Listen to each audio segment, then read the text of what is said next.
Israel इस वक्त गज़ा में शहरी आबादियों पर बम्बारमेंट के अलावा और कोई हरकत कुछ और नहीं कर रहा? क्यों?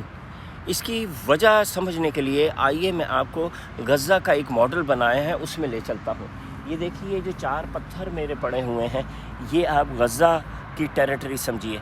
आइए मैं आपको गज़ा में ले चलता हूँ। अब हम थोड़ी देर के लिए ये समझते हैं कि हम गज़ा में खड़े हैं। अगर आप मेरे नीचे देखें तो आपको ये बिल नज़र आएंगे। ये एक पूरा चींटियों का नेटवर्क है जो यहाँ से शुरू हो रहा है गज़ा के एक एंड से, और ये देखिए गज़ा के ये दूसरे एंड तक जा रहा है। ये भी आपको नज़र आ रहा है, लेकिन अगर मैं यूँ करूँ कि उसके ऊपर ये घास लेके इसके ऊपर डाल दूँ तो आपको ये टनल्स जो हैं चींटियों की, ये बिल्कुल फिर नज़र नहीं आएंगी। ये है गज़ा, जिसके अंडर आर शर्मा के मुताबिक, जो रा के सीनियर एनालिसिस्ट हैं, 500 किलोमीटर की टनल्स हैं जो पूरे गज़ा के नीचे बिछी हुई हैं। मुजाहिदीन इनमें से निकलते हैं, अटैक करते हैं और दोबारा इसमें छुप जाते हैं।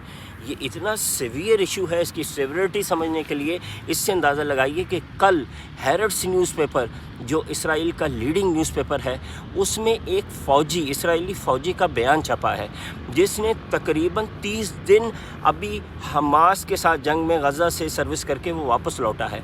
उससे उन्होंने पूछा कि आपने हमास के मुजाहिदीन के पास किस किस्म का असला देखा? तो उसने आगे से बहुत मासूमियत से कहा कि हमने तो सिर्फ उनसे अटैक होते देखा है, वो ज़मीन में से कब निकलते हैं। 30 दिन में मैंने एक भी हमास का फ़ौजी नहीं देखा।